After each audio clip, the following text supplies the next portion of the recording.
Turo University. My name is Conrad Layn, and this is about how to understand your Turo taxes and your car sharing taxes.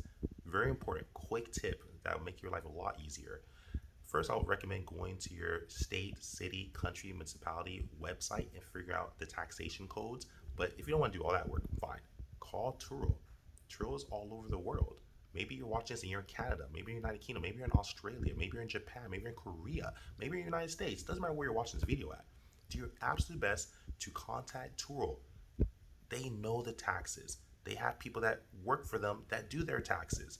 They can send you articles. They can give you tips and tricks. People forget this. If you're trying to learn how to save money or how to get tax deductions, reductions, etc., or write-offs or sort of a tax benefit, understand the tax code, yes, but contact Turo. They're in your city, state, township, country, continent. They're all over the world. So call Turo, email Turo, and say, hey, do you have any advice or any articles you can send me? What can I do to save money or get tax deductions or reductions, etc.? Bam, that's a quick tip. I'm a power host and I want to make your life easier. Like, subscribe, share. Carly out.